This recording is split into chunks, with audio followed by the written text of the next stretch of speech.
Friends, welcome to this lectures. So today we are going to see the how Rutherford has given the atomic models properly. So उसके Rutherford के atomic models को हम लोग कहते हैं planetary model भी कहते हैं. So we also call that planetary model. Let us see his important salient features. के salient features क्या हैं? In his atomic model, after the doing experiment of alpha experiments, so what about the proper conclusions? Based on that conclusions, what he discussed, he said that he compared the atom with solar systems and imagined that nucleus is sun and electrons revolve around it like planet revolve around sun. तो उसने जो positive charge जो बताया था कि heavily concept positive charge है, वो एक उसको नाम दिया था nucleus. He given the name nucleus. और इलेक्ट्रॉन्स के चारों तरफ जैसे प्लैनेट सन के चारों तरफ घूमते रहते हैं, वैसे इलेक्ट्रॉन्स के चारों तरफ रिवॉल्व करते हैं. उसका एक पाथ होता है ऑर्बिट, वो अपने ऑर्बिट में रिवॉल्व करते हैं, इसलिए उसका पूरा स्ट्रक्चर प्लैनेटरी मोशन की तरह प्लैनेटरी मॉडल की तरह होना चाहिए, ऐसा उसने कहा था. According to him, atoms is two part. उसने दो भाग में डिवाइड कर दिया था, टू पार्ट में.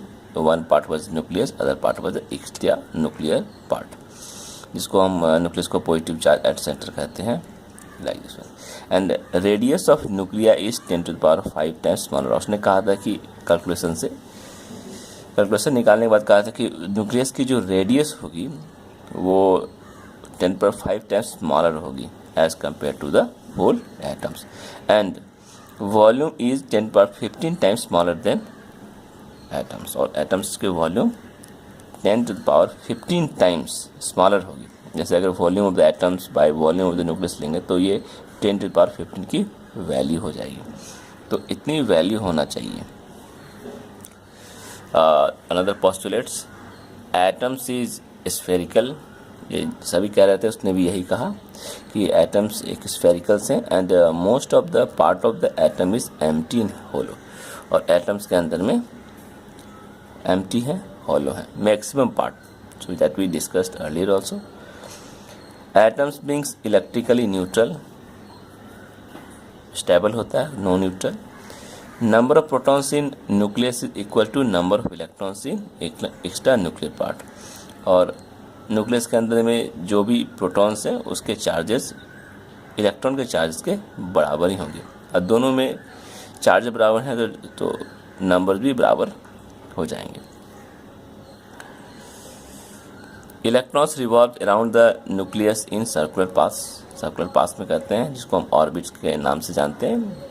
Revolve in the nucleus circular path, ये भी इसी कंट्रीब्यूशन था. And they are separated from the nucleus as a result of centripetal force.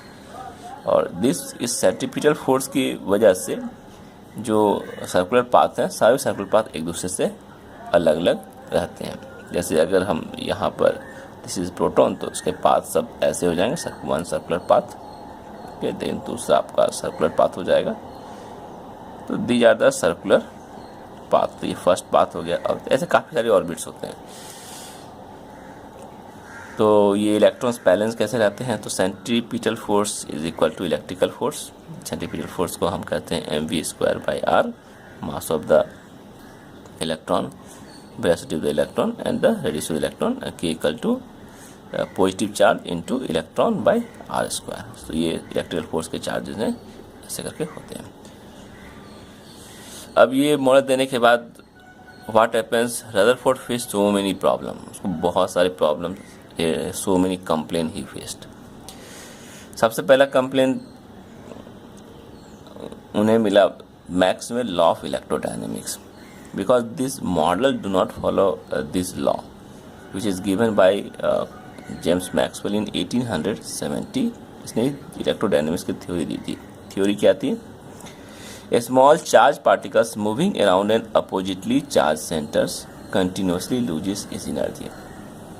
So when any charge particles in moving in oppositely charged center, suppose this is positive, this is the electron is negative, तो electrons positive charge की तरफ move कर रहा वो हमेशा energy lose करेगा. इसकी theory statement सही थी, सभी लोग जानते थे. नील बोर, ये क्वेश्चन नील बोर ने रदरफोर्ड से किया कि suppose this charge moving around the nucleus it will lose energy, then electrons have to behave in the same way, electrons को भी ऐसे बिहेव करना चाहिए, and it should also lose energy continuously, and if it lose energy continuously then उसका motion circular ना होकर spiral हो जाएगा, it will becomes a spiral motion, it will not be circular motion, and ultimately this electron which is revolving around the nucleus in a circular path will no more circular path, it will be spiral motion and ultimately fall into nucleus in 10 power minus 8 seconds, और इसकी अस्तित्व खत्म हो जाएगा, ये खत्म हो जाएगा. But this never happen, atoms is quite stable, it is very stable, it never happen. What is the reason? So this reason could not explained by Mr. Rutherford. This was the serious drawback for him. Then second point, he also could not explain the emission of various spectral lines during emission spectrum of hydrogen.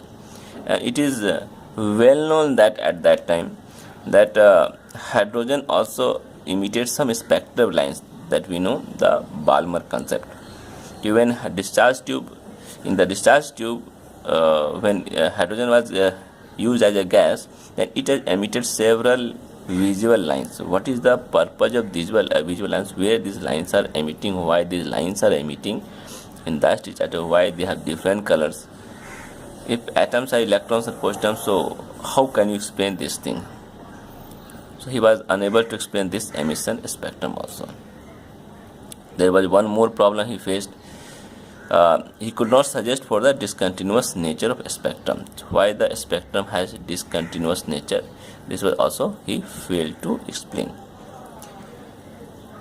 This model also does not say that about the arrangement of electrons in atoms. So in the atoms, each orbit, how much electrons is arranged, what is the number of electrons in each orbit is present, that is also failed to explain from this atomic structure of given by the Rutherford model.